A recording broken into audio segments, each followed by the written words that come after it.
Good morning student, welcome back to online class. Student of class 8. First of all, I would like to say about something COVID-19 disease. ये COVID-19 disease है जिसकी वजह से हमें online class दोबारा start करना पड़ा है. So we have to be understand about this why this is very fast spreading.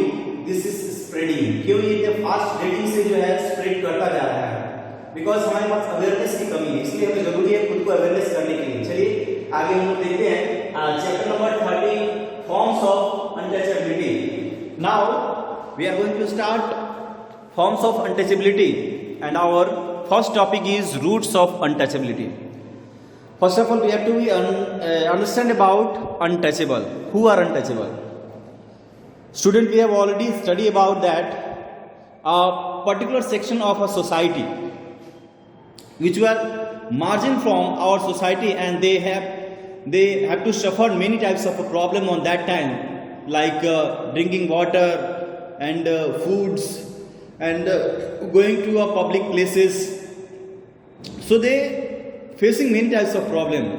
जैसा कि हम सभी लोग जान चुके हैं कि हमारा प्रारंभिक जो समाज था वो वर्ग के ऊपर ही डिवीजन हुआ था, कास्ट सिस्टम.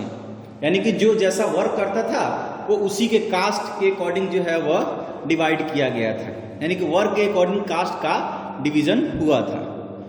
तो कास्ट का डिवीजन होने के बाद में जो भी प्रॉब्लम्स होने लगे उनका सबसे बड़ा कारण यह था कि ये जनरेशन टू जनरेशन जो है वह होने लगा, एक जनरेशन से दूसरे जनरेशन ट्रांसफर होने लगा, जिसकी वजह से जो हायर कैटेगरीज के हायर सेक्शंस के जो लोग थे वो लोअर सेक्शन पर काफ़ी ज़्यादा डोमिनेशन होने लगा, क्योंकि धीरे धीरे उनकी इकोनॉमिकली कंडीशन, सोशल कंडीशन और एजुकेशनल कंडीशंस जो है वो काफ़ी खराब होते चले गए.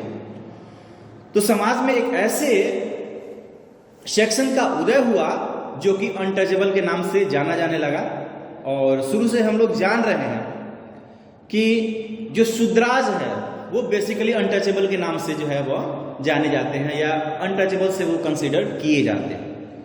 तो आज का जो हमारा फर्स्ट टॉपिक है, I am going to teach you the first topic of this lesson, that is roots of untouchability. आखिरकार इसकी जड़ें कहाँ से ये स्टार्ट हुआ? देखिए, the untouchability can be a traced to the caste system prevalent in the Vedic time. ये Vedic time से स्टार्ट हुआ. The caste system was known as the varna system. Caste system को जो है वो वर्ण सिस्टम के नाम से जो है वह जाना जाता था, which was based on colour and occupation. उस समय सिर्फ कलर यानी कि जो ब्लैक थे और जो गोरे थे वो कलर, और उसके ऑक्यूपेशन यानी कि वो करते क्या थे.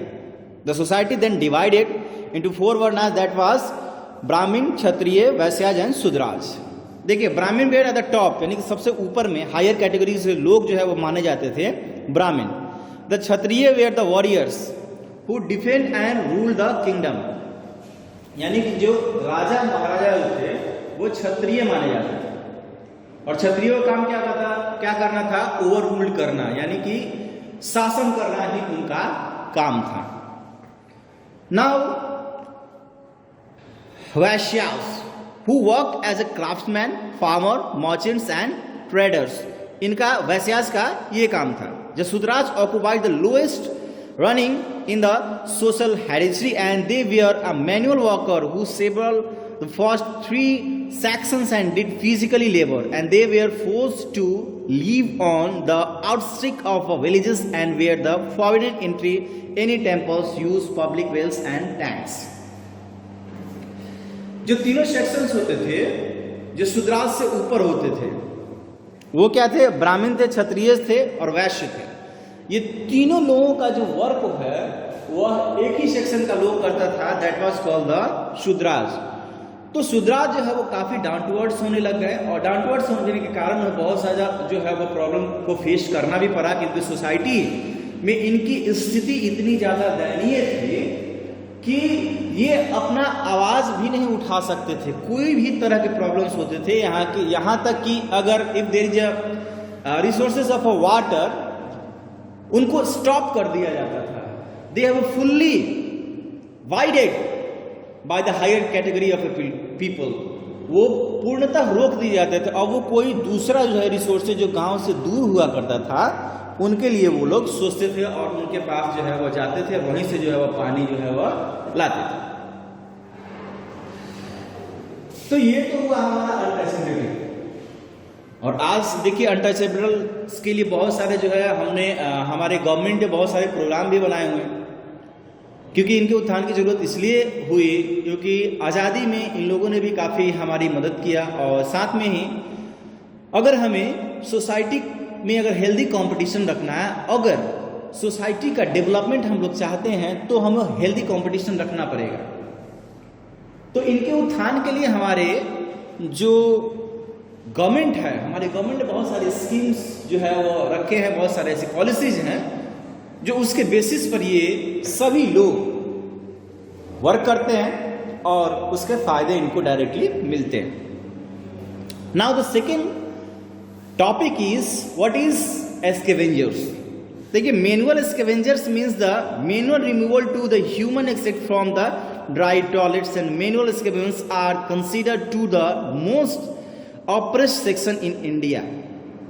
स्कैवेंजर्स वो लोग होते हैं जो कि मोस्टली जो भंगी जाति वगैरह के होते हैं, वो लोग जैसे टॉयलेट साफ करना, बाथरूम साफ करना, वो वर्क करते हैं। यानी कि जो ह्यूमन के जितने भी एग्जैक्टिव सिस्टम से जो वर्क्स होते हैं उस वेस्ट चीज़ों को जो है वो दूर करते हैं। नदी नाला वगैरह जो है वो साफ करने का भी काम वही सेक्शन के लोग जो है वो ज़्यादातर करते हैं, क्योंकि उनके पास एजुकेशन की कमी है। वो लोग इस चीज़ों को समझते हैं कैसे अपने जान को जोखिम में डालकर इतनी गंदगी चीज़ों को वो लोग छूते हैं। आज जो भी हमारा कोविड-19 है ये सभी गंदगियों की वजह से ही तो है। जितने हम लोग सैनिटाइजर यूज़ करते हैं, ग्लव्स यूज़ कर रहे हैं, ये सभी गंदगियाँ हम लोग फैलाते हैं और हमारे ही कारण, यानी कि एक तरह से कह सकते हैं ह्यूमन एक्टिविटीज ही हैं जो ये कारण है ऐसे ऐसे डेंजरस बीमारियों का। तो स्कैवेंजर्स वो लोग होते हैं जो ये सारी जो टॉयलेट्स हो गया, बाथरूम वगैरह हो गया, ये सभी चाहे नदी नाला हो गया, ये सब जो है वो साफ सफाई का काम करते हैं। These people are served in a separate utensils not allowed to enter temples. ये लोग जो है वो समाज में काफ़ी सेपरेट कर दिए जाते हैं, उनको अलाउ नहीं होता कि वो मंदिरों में जाए, वो होटलों में जाए, चाहे और भी प्राइवेट जगह जो कि पब्लिक जगह एक तरह से कह सकते हैं, ऐसे पब्लिकली जो है जहाँ पे ज़्यादा जमावड़ा हो रहा है लोगों का, वहाँ उन लोगों को जाना जो है वो वर्जित था, नहीं जा सकते। These people are called the different names and different part of India। ये जो है वह अलग अलग जो है नाम से भी जाने जाते हैं जो भारत के लगभग सभी हिस्से में पाए जाते हैं।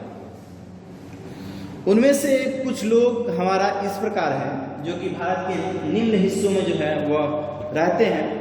Likely they are known as the Bhangi, जैसा कि अभी मैंने बताया आपको, भंगी के नाम से जाने जाते हैं। Like they are known as पब्भी इन आंध्र प्रदेश, सिकलेरी in Tamil Nadu, and they are exposed to a various kind of skin, respiratory and the gastrointestinal disease। इनको बहुत सारी जो है वह बीमारियां भी हो जाता है और इनकी बीमारी होने का सबसे बड़ा कारण है कि इतनी गंदी गंदी चीज़ों को जो छूते हैं वो इतने हाइजीनिक होते हैं कि इन हाइजीनिक चीज़ों की वजह से उनको बहुत ही ज़्यादा समझिए खतरों से खेलना पड़ता है। तो आज के लिए बस इतना ही, मिलेंगे हम लोग नेक्स्ट क्लास में। तब तक के लिए बने रहिए हमारे साथ और नेक्स्ट क्लास में हम लोग पढ़ेंगे लॉ ऑफ मैनुअल स्कैवेंजिंग। बहुत सारी ऐसी चीज़ें हैं जो इसके बाद में इससे रिलेटेड है, तो आप इस टॉपिक के रिगार्डिंग जितने भी क्वेश्चंस हैं वो कर लेंगे। कल के होमवर्क में यही रहेगा, इसके रिगार्डिंग जितने क्वेश्चंस हैं वो चाहे एमसीक्यू हो, फिल इन द ब्लैंक्स हो या आंसर द फॉलोइंग क्वेश्चन हो, वो कर लें। और फिर जो ग्रुप स्टार्ट हो रहे हैं उस ग्रुप पर अपने जो होमवर्क है उसको पोस्ट करें। और आप अपने राइटिंग पर भी बिल्कुल ध्यान दें, क्योंकि बहुत सारे स्टूडेंट्स की राइटिंग अच्छी नहीं बनती है। राइटिंग पर जितना ज़्यादा ध्यान देंगे आपका होमवर्क उतना ही ज़्यादा खूबसूरत बनेगा। तो बने रहिए हमारे साथ। धन्यवाद, थैंक यू।